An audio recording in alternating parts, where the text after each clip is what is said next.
Good evening, everyone, and welcome. My name is Madeline J. Delfa, and I am the Assistant Director of Programs and Community Engagement at the Rose Art Museum at Brandeis University. I'm so grateful to all of you for joining Shadow Part, Queer Counterpublics and the Art of Salman Toor, a program offered in conjunction with the exhibition Salman Toor, No Ordinary Love, organized by the Baltimore Museum of Art and curated by Dr. Asma Naeem, Dorothy Wagner Wallace, Director of the Baltimore Museum of Art. The Rose Art Museum presentation is organized by Dr. Ganeet Ankori, Henry and Lois Foster Director and Chief Curator, with contributions by Dorian Keefe, Collections Care and Exhibition Production Assistant. I really hope that everyone has the opportunity to come visit the Rose and experience this exhibition in person. It's on view through February 11th, and it's intimate, moving, and not to be missed. So I'm honored to introduce our moderator, who will in turn introduce our guest. Sayantan Mukhopadhyay is the Assistant Curator of Modern and Contemporary Art at the Portland Museum of Art in Maine. He graduated from the University of California, Los Angeles with a PhD in art history, where his dissertation was titled Making Worlds, Making Way, Queer Belongings in Indian Contemporary Art, 1980 to 2000. And Sayantan has been following Salman Toor's career for over a decade. And from our first conversation, it was evident that he brings a really wonderful depth of knowledge to this material. And we're very grateful to have him helming this evening's program. So with that, I will welcome Sayantan. Thank you so much, Madeline, and thank you for such a wonderful introduction and the invitation to participate tonight. It's truly a pleasure. Jackson and Brian and I are very excited to be in conversation with you all. I'd be remiss if I didn't say that when I received this invitation from Madeline, it was so incredible to see that she'd chosen two people who I consider to be interlocutors of my own. Jackson and I met in 2018 at the University of California, Berkeley, when we were both panelists at a conference called British Art in the Age of the in the Global.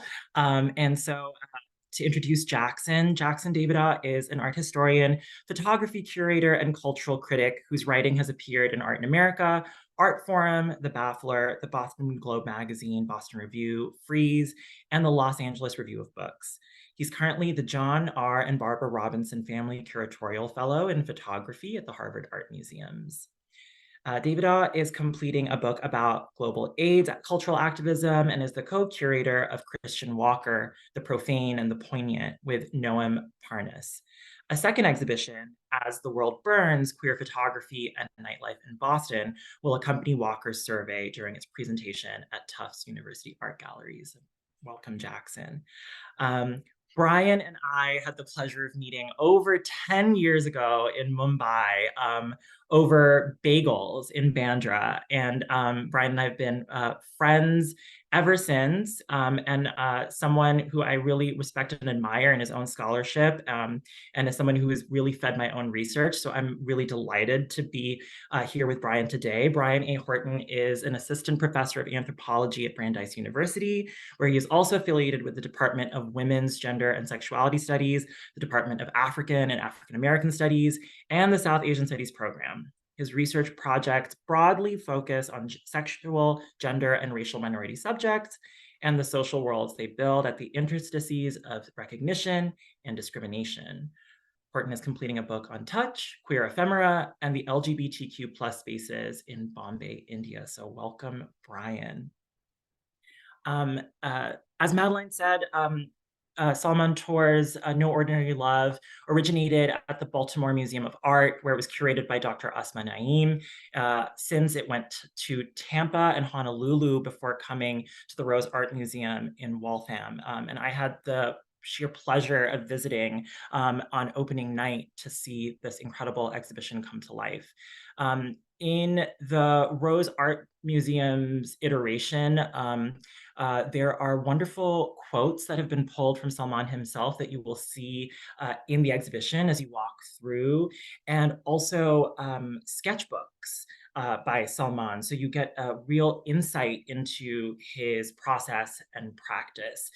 There is a mix of works on paper, painting, and you really get a sense of some of the key thematics that we find in Toor's work: intimacy, the kind of borders between public and private life, and a diasporic belonging. And that's just to name a few. So without further ado, I wanted to talk a little bit about uh, this, the world that Salman's work occupies. Sorry, am I frozen? I am. Yes, you are. Oh, well. You might just switch your video off and on and see if that does it. All right.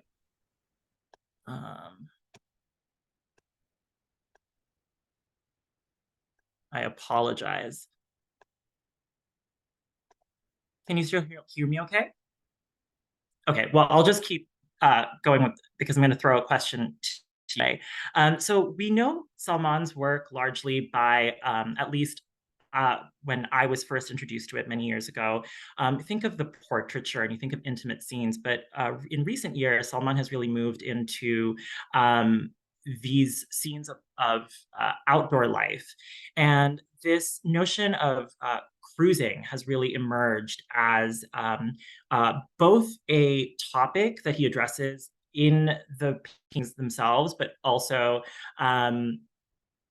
perhaps a method in which to understand his work. And so to flesh this out a little bit more, I was wondering, Brian, if you could talk to us a little bit about the politics at stake of cruising as cultural practice in South Asia, and the very kind of cultural specifics of what Salman might be dealing with in the South Asian kind of diasporic world. Sure, I think that's an excellent place to start. Just as an anthropologist who has done almost a decade kind of work, working with folks who are in a range of LGBTQ plus public and semi-public spaces in South Asia, specifically in Mumbai, Toor's artwork feels very reminiscent to me of some of the places that I've been shadowing outreach workers and talking to folks who do things like pass out condoms to folks who are cruising. And as a cultural practice, I think there are some important similarities between the kinds of histories and presence of cruising in South Asia currently and the kind of histories that we sort of know in the global north. So private space is very hard to come by, especially in large urban areas, and in particular, having privacy in sort of domestic spaces is really hard to come by.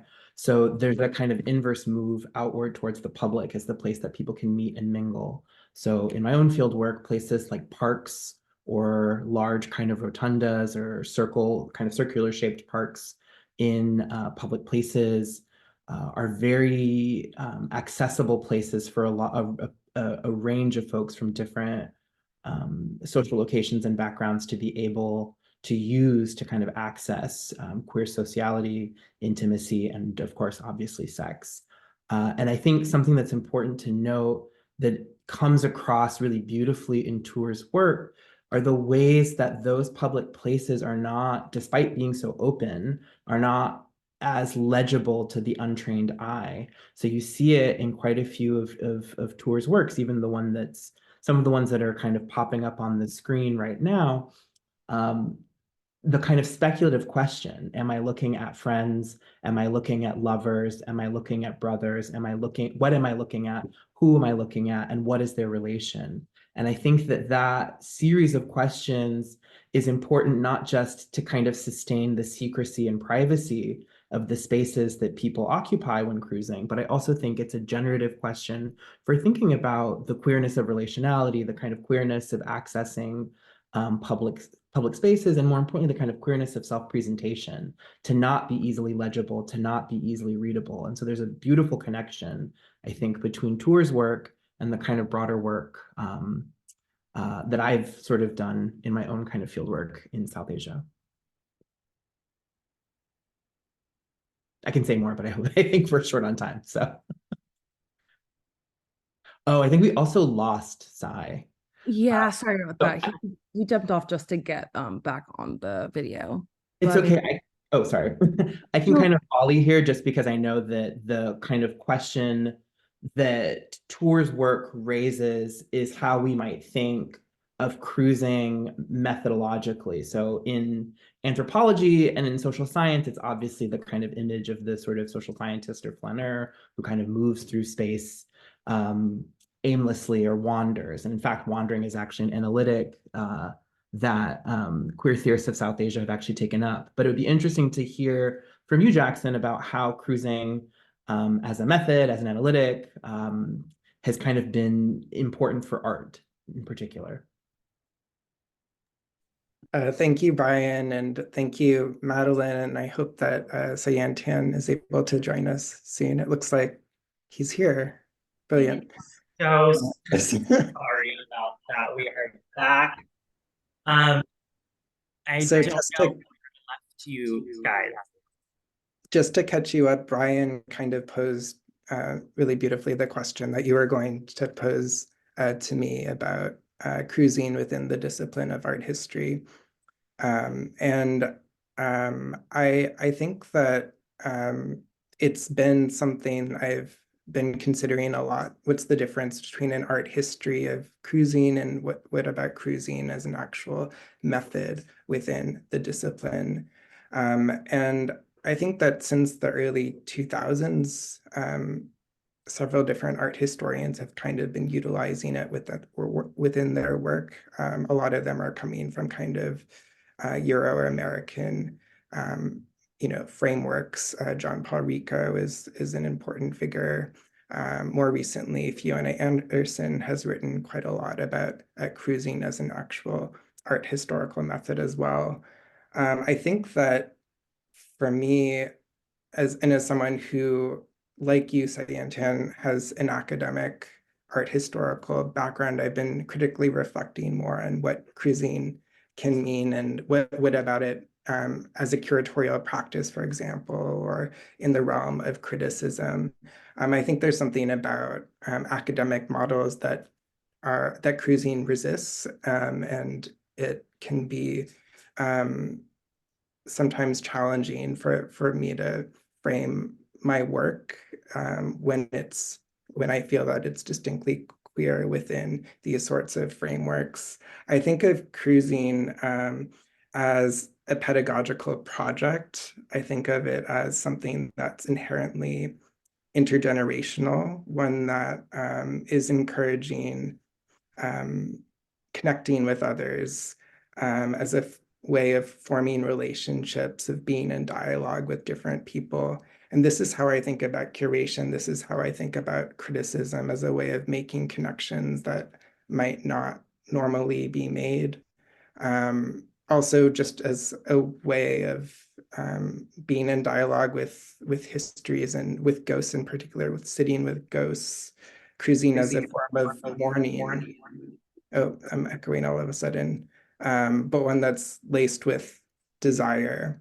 The desire perhaps to be transformed by whatever you encounter, whether it's an art historical reference or something from pop culture. I think that there are actually a lot of ways that Toor's work invites us to think about cruising as a practice, culturally, artistically, socially.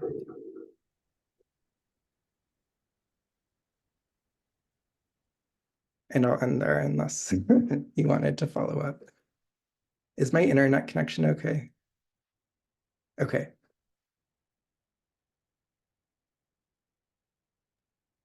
So yeah, I'm really interested in this notion of cruising as art historical practice, and I noticed that we actually have a question from the chat about just to clarify, are we talking about male couples and female couples who connect by cruising? And I don't know if I'm seeing you nod yes, but I don't know if you want to provide a little bit more background, either Brian or Jackson, on that.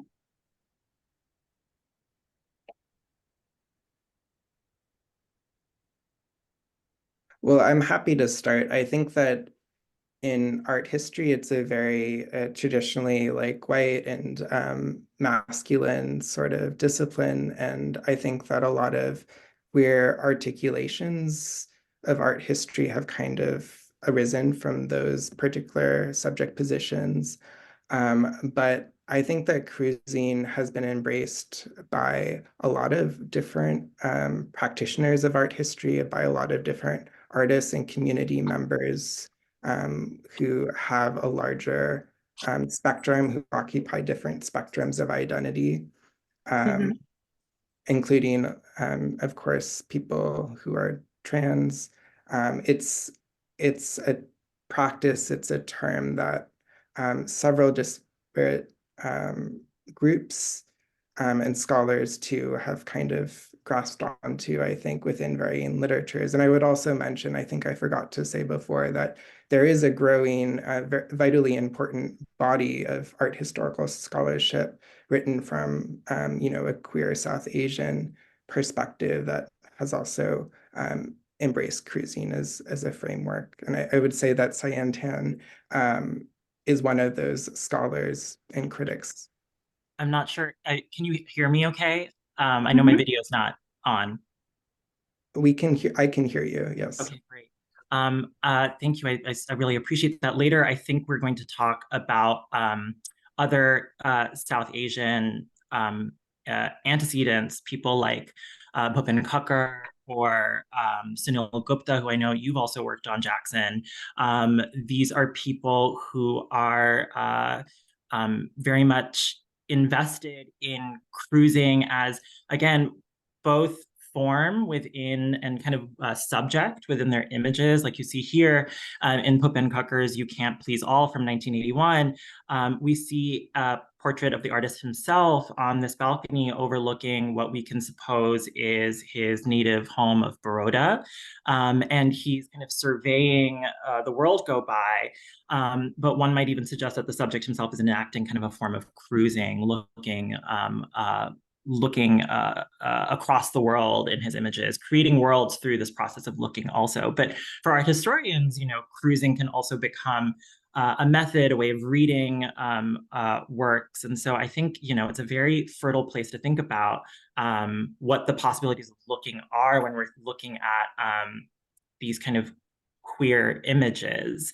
I wanted to turn back to an image from the exhibition, the cemetery image, which the cemetery with dog. And I was wondering if Jackson or Brian, you had any thoughts about the fact that there are actually no figures in this image. And that's quite rare in Toor's corpus. A lot of his work is figurative. It's about bodily intimacy. It's something you can read. And I was really struck by this image when going through the exhibition because it was one of the few that really seemed to meditate on color, and that the fact that the only living kind of subject was this dog. And I think of the dog as actually being a very culturally loaded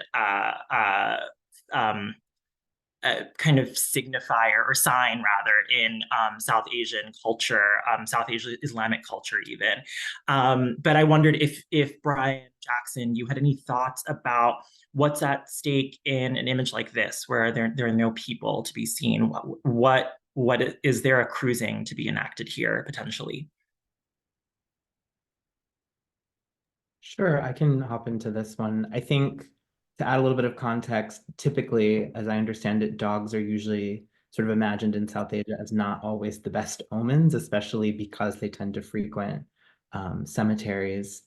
I think the thing that to me is most striking about this is both his use of color, but then also the ways that there's a kind of curvature and playfulness to the trees themselves. I think even the quote, he talks about the sensual trees as being kind of like fags. They're very twisty, limpy, gnarly, and the figures inside them are also twisting together and embracing in different ways. And so to me, I think if you're thinking about this in the kind of language of cruising, he's really painting for you the space or spaces in which cruising is quite active. In fact, one of the spaces in Lahore that he writes about or that he references is a cemetery in Lahore. And so I think it's almost as if the cemetery, the space itself, is a queer figure or queer character that he's trying to bring alive for the viewer, independent of the kind of queer bodies or male bodies that are often seen to kind of frequent these spaces.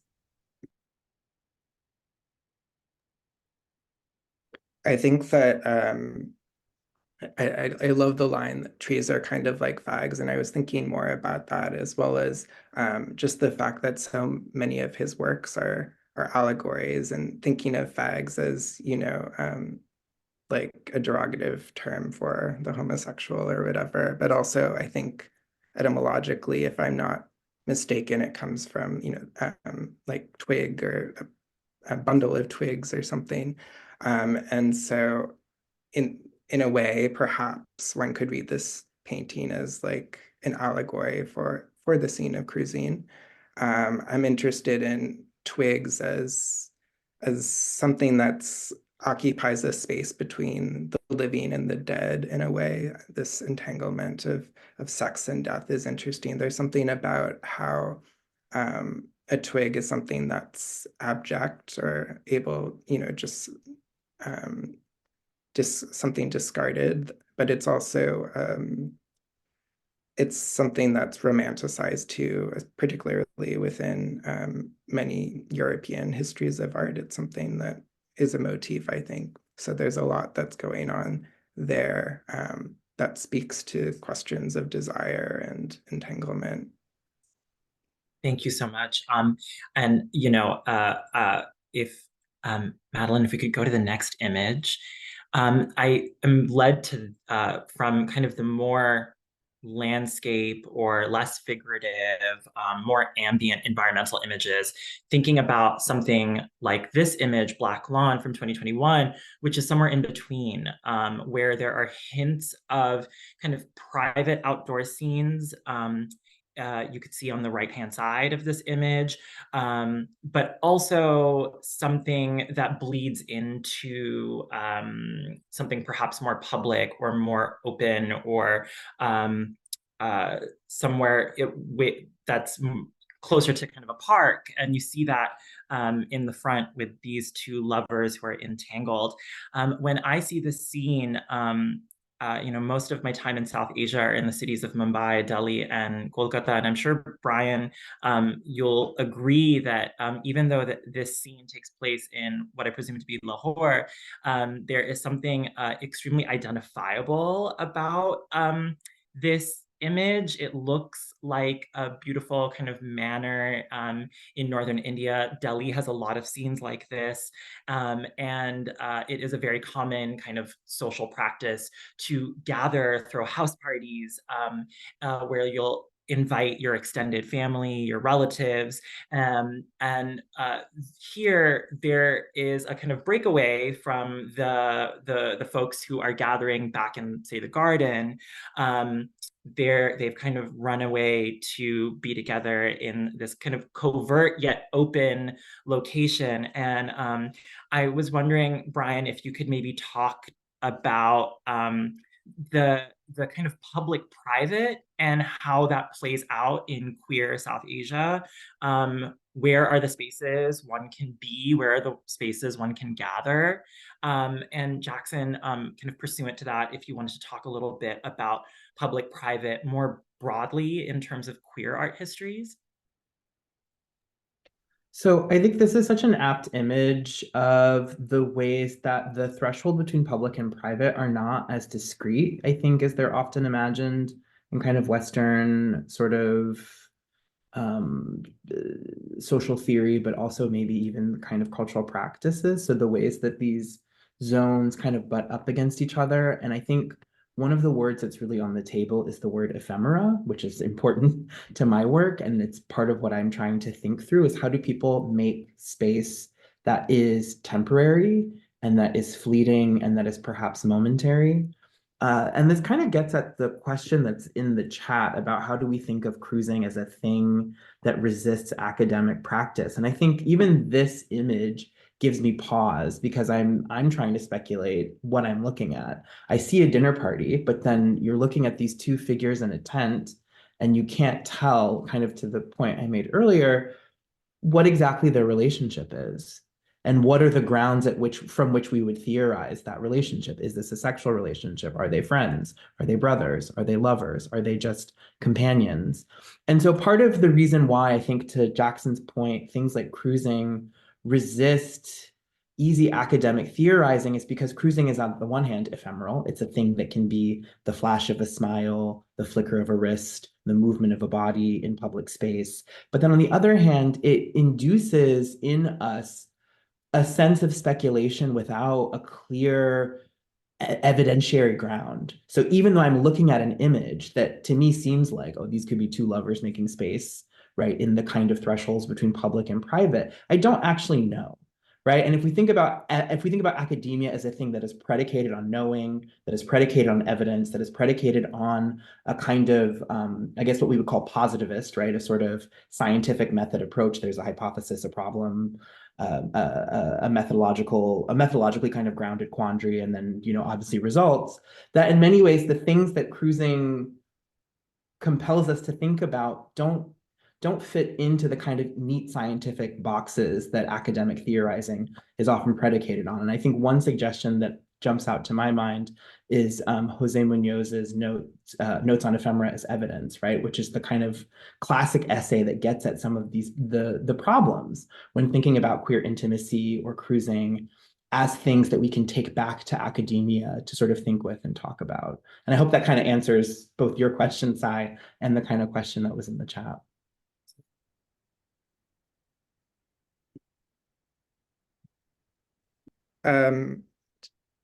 Just jumping in here, I think that as someone who lately has been writing about cruising in relation to mainly photography and architecture, it's been really delightful to think more about painting and its disparate possibilities for the rendering of queer space or for the queering of space.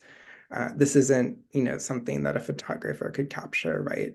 And I've been thinking a lot more about, you know, how in the context of this panel, the relationship between public and private, and especially viewing these works in person. It's a really spectacular show, and I really encourage you to go and see them up close. I think there's something quite magisterial about his ability to, I don't know, I feel like it's not so much merging of different worlds,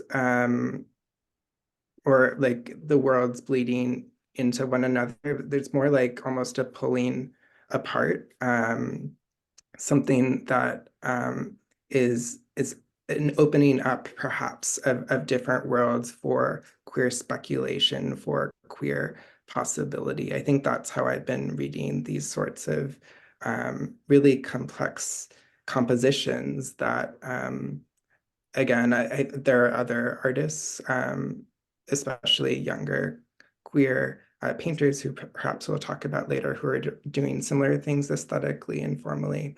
But it's definitely a theme that is crucial across this magnificent show. I think about, you know, the challenges that Salman brings to this harsh boundary between public and private that Brian was talking about, and also how kind of South Asian public politics challenges kind of Euro-American notions of public and private, also challenges notions of kinship, filiation, what it looks like to even kind of be in romantic union with two people. I think about the fact that Brian, it's funny that Brian mentioned that, okay, they could be two brothers or two friends, and I think intimacy, same-sex intimacy, looks very different across cultures.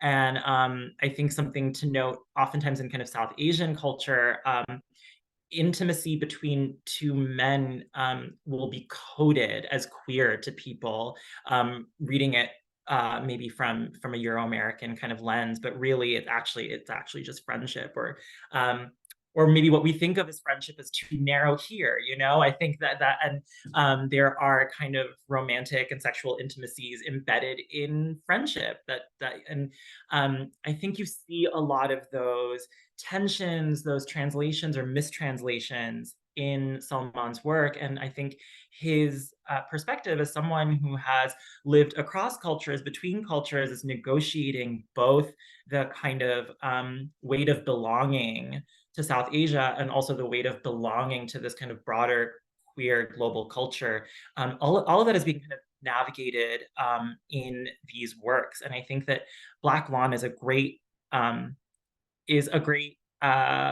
distillation of all of that, because yes, it's clearly set in South Asia, but what Brian so aptly described, these two, I'm reading them as lovers, but like, do we know? That ambiguity says so much about the way in which we're kind of reading this image.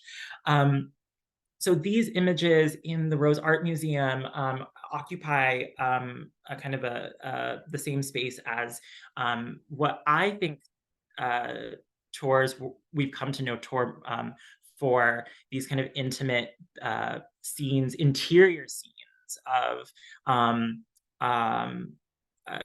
togetherness between men. At least that's what I immediately think of when I think of Salman's work. And I think the fact that they're placed in such close proximity in the Rose Art Museum's installation, they've made me think very differently about those indoor private scenes. Again, those barriers don't seem as kind of rough to me. There's a continuity. And so I thought we could talk a little bit about the painting that we see to the right of Black Lawn in the Rose Art Museum installation, Boys in Bed. This, to me, is a very kind of archetypal tour painting. Two men sharing a moment of intimacy and solace together, very tightly cropped.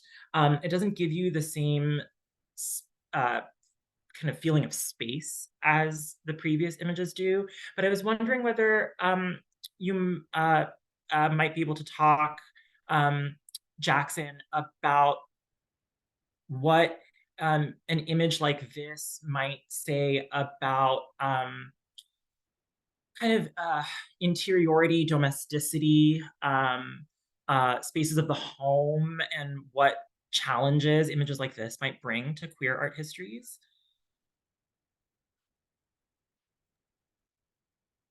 Thank you for that question. I think that for me, I'm just really struck by the emphasis on touch, which I know is crucial across different fields, and especially crucial to Brian's research. And I'd love to hear his perspectives on this. But particularly, it's rendering in paint, right? There's such a strong emphasis on the materiality of the work, just the brushstrokes and how they differ. His use of color is so magnificent and evocative and strange, right? It's not at all how one would think of a nose necessarily. It's almost, there's a clownish sort of element to the person who's lying down. So I think it's disrupting actually a lot of images of queer intimacy that we've seen within various, particularly Western art historical archives that we might have been taught in art history classes, for example. I think that it's certainly intervening, as you put it before, but also belongs to a larger network of younger artists who are doing similar things within the realm of contemporary painting. Absolutely, yeah. Brian, I was wondering, I've been thinking about this painting, and I was lucky enough to be able to say this to Salman myself, but it's so incredible to see these images of two brown bodies together in intimacy, so rare in the history of kind of a American, Euro-American tradition. And there's something so affirming about seeing that. But when I see these two bodies, I think one of the things that's amazing about a practice that's diasporic like Salman's I can't tell immediately whether this scene is taking place in New York or whether it's taking place in Lahore, but I would read them very differently in those places because thinking about our conversation about public-private and these encounters, the possibility of queer encounter in South Asia, I know that for a lot of people, home or domestic spaces provide safety and respite, but that's not always the case. I mean, not always the case here, but let alone in South Asia, when you think about living in multi-generational homes, not having the same relationship to privacy that people do here. I think one thing I'm really struck by as I go between India and the US is that people are very obsessed with like safety and privacy, individual safety and privacy. And there's a much more kind of collective sense of safety and privacy in South Asia. All this to say is, I was wondering whether you could talk a little bit about the kind of implications of this scene taking place in a South Asian setting. These two boys would have had to find an interior place where they felt comfortable enough to disrobe and encounter. And I was wondering if you could talk a little bit about the cultural context for something like that. Sure. I mean, it's also important to note that like there are a range of possible readings of this that would resonate with like what I know to be kind of ethnographically true. Like these could be two boys from a kind of upper class sort of background, even in right sort Sure, of absolutely, yeah. urban spaces in which they actually have the kind of class mobility and maybe even like familial acceptance to sort of have this kind of space. I think the other thing is that queer folks historically have always had to be kind of crafty and think about and make do with very limited kind of resources, and resources here not being financial but time and space as resources with a finiteness to them. So like one of the things that's common is, and I talk about this in some of my work, is that a lot of queer folks have a deep sense of calculation and know, right, no timings, no space, know when people are looking and when people are not, know when people are stepping out of the house or not stepping out of the house, know when family's off to dinner and you have, you know, X amount of time in the house to sort of invite your lover over, or know that your parents have already gone to sleep. And so there's a way in which risk and reward kind of commingle in really creative and allow for really creative kind of uses of space and time for people to find moments like this to sort of make possible in the everyday. And so in a way, this feels spectacular, but it's also quite mundane when you think about like just the kind of sheer creative capacities of queer folks. And I think to your point, to me, just as a kind of like an anthropologist pretending to be an art historian for the day, I think that like you're right that when I think about my experience of seeing male forms in particular in museums, it's rarely ever, you know, men with the kind of skinny arms, skinny legs, hairy bodies, larger stomach, that kind of physical form is rarely ever presented in such an aesthetically exciting way or at all. And so I think that there's another, that the piece that you mentioned, Sai, about what does his art sort of do for how we think about the ways that bodies, especially racialized bodies, are sort of presented in gallery spaces is, I think, an important one. Yeah, absolutely. I'm also just, you know, as someone who I personally toggle between North America and South Asia myself, and you're right. The way you're very correct to say that, yeah, actually, it's also wrong of me to say that the scene couldn't happen easily in South Asia. It's also, I think, a falsehood to claim that South Asian culture, by and large, is unaccepting of queer culture. And yes, there are people with social and class mobility for whom this would be just as mundane to any of us. But that ambiguity of what place that this takes that these scenes kind of transpire in, I think also lay claim to a kind of queer universality, or that there is kind of hope and redemption for all queer people across cultures. And that's what I find extremely kind of hopeful in Salman's images. He's really been able to kind of claim this in-between space for himself and for his boys too, for all of the boys he's brought in to paint. And I think that that's, it's so incredible to see. I think on the next slide, we have a peek into his drawing process. So we get a sense of how these sketches become these incredible oil on canvas works. I'm not sure if there are people in the audience who were able to see this, but Salman's work was featured at the Frick about a year or two ago, alongside Duran Langberg's, whose work we saw a few slides ago.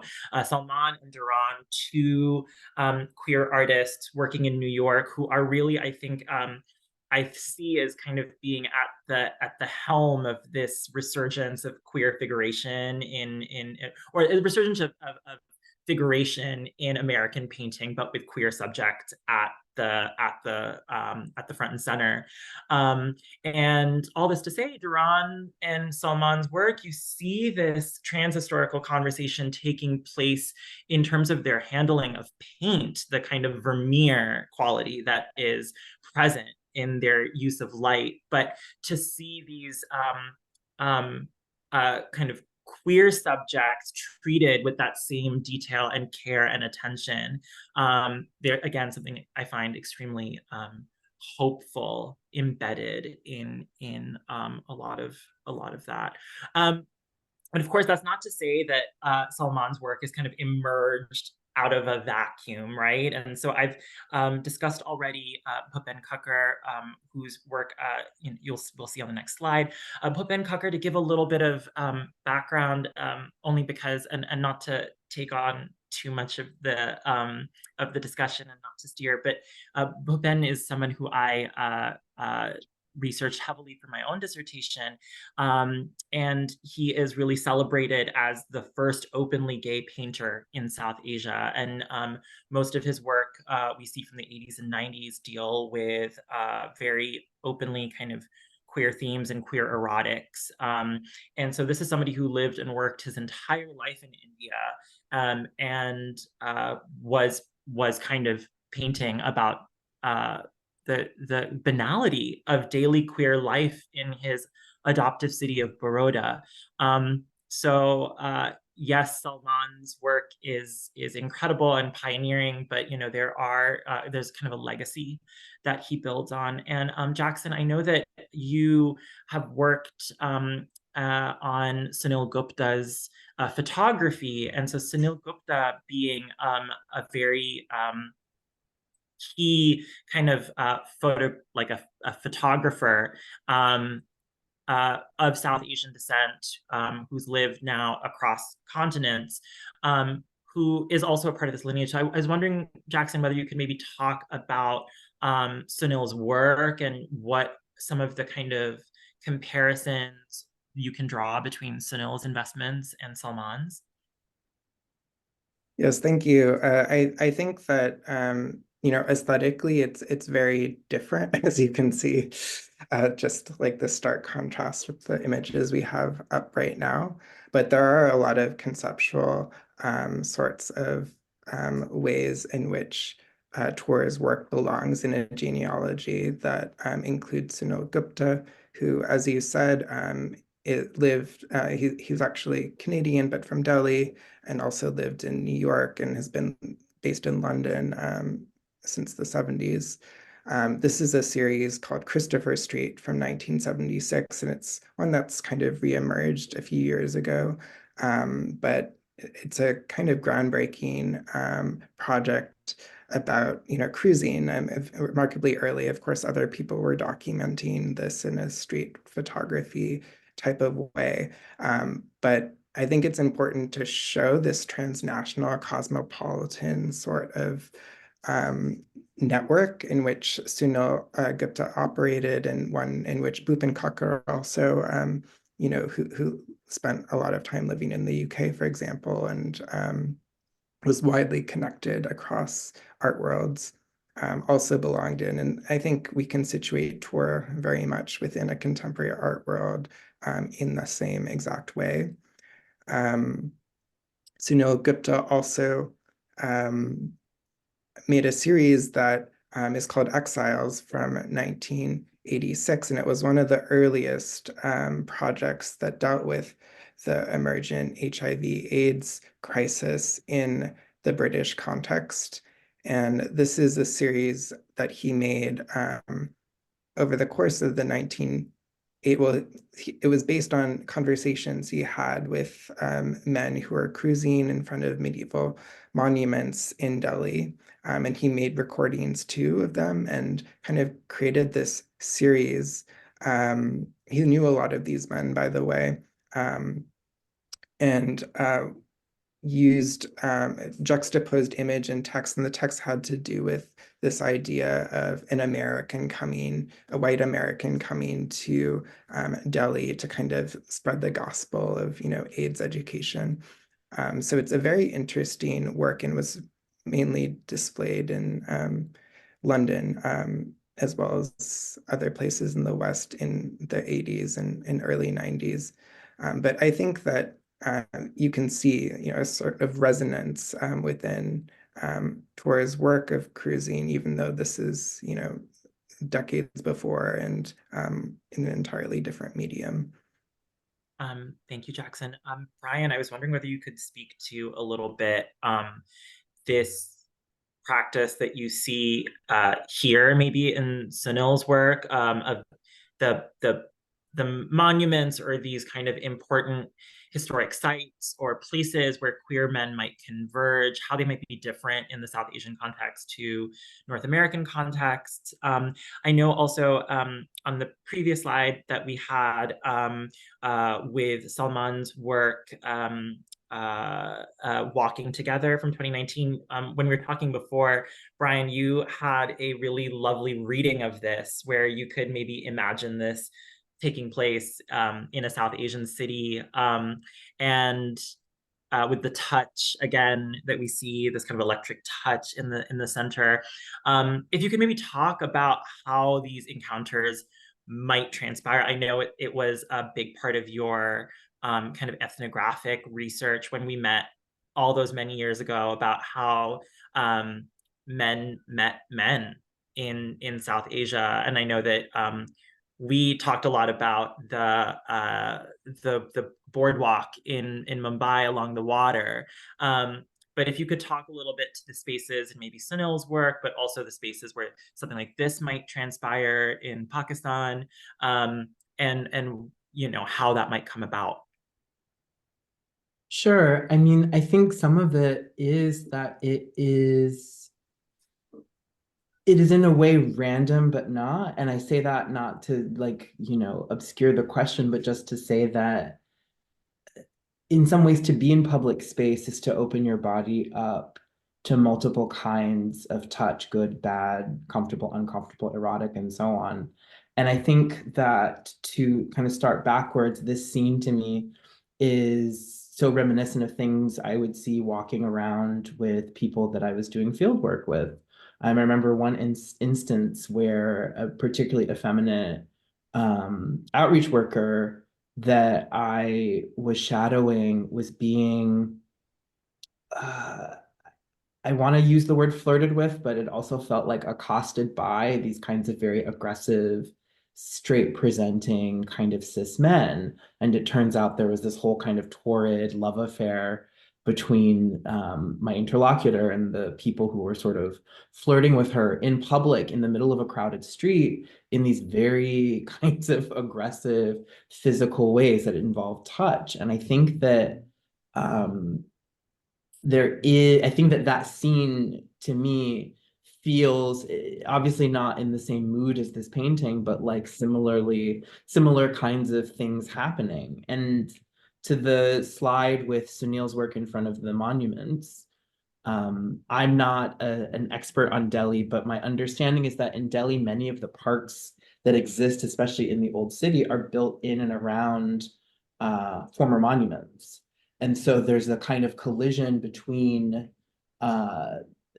historic architecture and parks, and also these kinds of public, private, semi-public, semi-private places for people to meet up. And it's not just, I should add, it's not just queer folks and queer men who make use of these spaces. You'll see teenagers, right, who are in love, who will also, you know, do everything from kiss in the kinds of corners to graffitiing each other's names on the sides of some of these monuments. And so I think part of this is to speak to the kind of broader, so Sunil's work is really captivating insofar as it's capturing one angle of this, which is the kind of spaces that men make in ostensibly sort of heterosexual public space for intimacy. But on the other hand, it's also one side of a kind of multifaceted space in which lots of people who are refugees from love and intimacy find space in public parks, because those are the kinds of infrastructures for sex and intimacy outside of the kind of conjugal, outside of domesticity, outside of marriage. And so I say that not to dismiss the important things that Sai has said, but just to kind of open up that it's not just gay men who use these spaces. Everybody who doesn't have access to kind of conjugality has to find somewhere.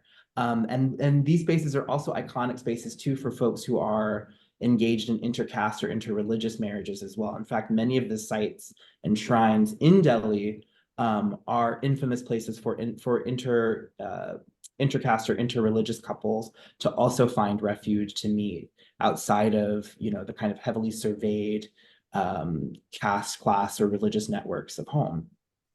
That's such a wonderful reminder. Thank you, Brian. I know that we are running out of time, but I did want to end with this last image by Toor, The Latecomer. And I think it's this image, it's so melancholic to me, because I think it is a reminder that yes, I see a lot of redemption in a lot of the images by Toor of these interior boudoir scenes between men, the party scenes where it's all about revelry and a kind of network of affiliation between kind of this brotherhood. There's something really celebratory in that. There is that queer joy. But in this image, there's also a kind of deep loneliness and sadness. You're like the latecomer at the party. You know, we've all been this person. You are constantly trying to fit in, especially being a kind of a racialized subject in an American context, which is how I read this image. The loneliness, the kind of the feeling of alterity that's on you. There is that kind of that too. And so I think all this to say that Salman never gives you a kind of perfect resolution between private and public. Neither one is completely safe or utopic. That both have kind of ways in which they save us and ways in which they kind of cage us. And it's that play that I think is so fascinating in his practice, that the private and public, they're never resolved. They're in constant kind of dialectical conversation. And even in the scene, we kind of read it immediately as an interior, but nothing in the broader kind of background suggests an interiority. It kind of just washes open in this green. So I kind of leave our audience with that to kind of consider when they think about what is a safe space for them, what is a place where they seek refuge and solace. And so I know we have about 5 minutes left, and I was wondering whether we had any questions. I believe that the ones that are in the Q&A currently we've already gotten to, but perhaps there are some more that might come in. And while we're waiting for those questions to come in, I'll just quickly remind people that this exhibition is on view through February 11th, and we would really love people to come to the Rose to see it.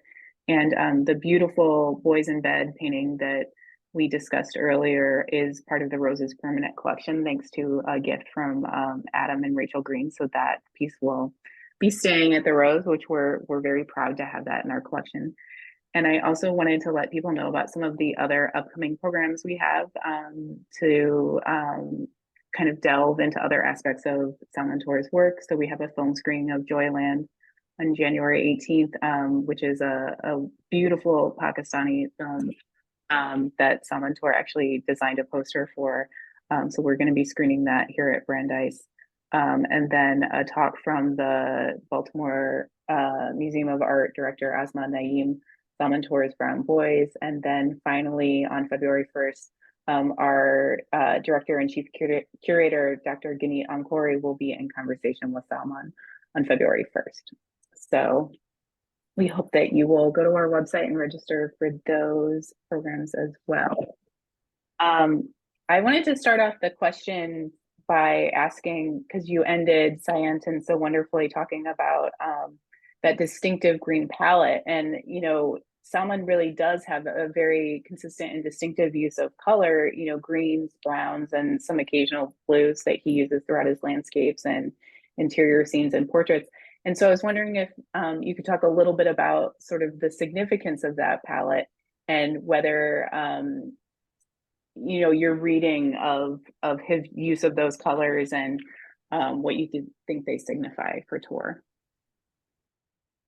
I'll just jump in very quickly before asking Jackson and Brian about their thoughts. But I think the easiest, and I want to resist the easiest reading of it, but to me, the easiest reading is green is the color associated most closely with Islam and the faith of Islam, and Pakistan being a country that was founded in 1947 as an Islamic republic. So much of kind of Islamic heritage shapes kind of national identity in Pakistan, and I wonder if it is an embedded kind of queer critique or a kind of a queer take on that Islamic heritage.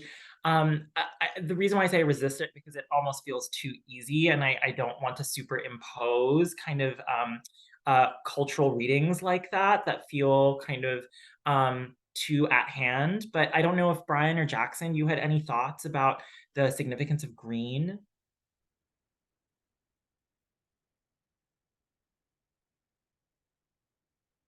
I mean, there's also the public-private. Yes, Brian. I was going to say, I'm a non-art person, so I don't really know or understand. I just know that, like, reading from Usman's work, it sounds like green was like a very luxurious, expensive color that didn't really show up commonly in art until like the 17th, 18th century. So that's my only point of reference for green, is that it sounded like green was not a common color for many of the painters up until 200 years ago.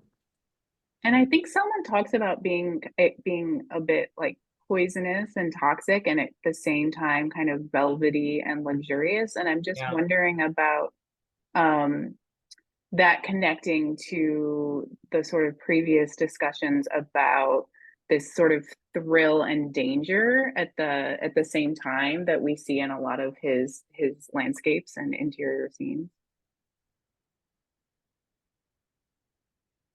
But Yes, I see we have some that's- other questions too, so I don't want to take up too much time. I think that's an apt reading, and I don't know, I kept thinking of The Wicked Witch of the West, and you know, just the use of humor and like caricature that I think it really is characterizes so much of the figuration in his work. Yeah. And I see someone in the chat said, do we think there's a connection with the use of green by Toor in his paintings to the hanky color code, hustlers, which are often found in spaces for cruising? Which I am certainly not equipped to answer, but what does green hopefully... stand for? I was like, what does green stand for? Yeah, we have to look that up. But yeah, I love that reading, Madeline, that it's a kind of ambiguous and ambivalent color, that it also, in terms of thinking about it, that public-private, green lends itself so easily to the public. It's the color of nature, but green also kind of the way that it bleeds into the interior, it makes you kind of, again, think about the porosity of public and private life once again. So I think that's a very kind of, yeah, Brian. I was going to say too, I think to the point about ambivalence, like one of the paintings which we didn't show here but it's the painting Over His Shoulder, where it's two men kind of holding each other, and you're sort of looking, and one is kind of just like looking almost sad, and you can't really tell whether this is like love, a breakup, or whatever. To me, it seems like that theme runs so smoothly through so much of the work. There's a feeling of kind of melancholy that could also be alongside feelings of pleasure and ecstasy and whatever. And that jumps out to me so much in the art, that if green is also, right, chosen as this kind of ambivalent, or a color that kind of adds to the mood of ambivalence, then I see that, because it's definitely there in the kind of affect of some of the scenes that he's chosen and the figures that he's chosen to kind of put side by side. I am mindful of the time. I know that we're 2 minutes past, and I just wanted to say what a thrill it's been to have been in conversation with you both, Jackson and Brian, two people that I met in two different worlds, but I was able to bring together through the art of Salman Toor. It's so incredible, and thank you, Madeline, for divining it somehow, just in bringing us together. It's just been such a joy, and I certainly have learned a lot, and I'm looking at Toor's work differently after our conversation today. So thank you. Thank you all so much. Have a great night.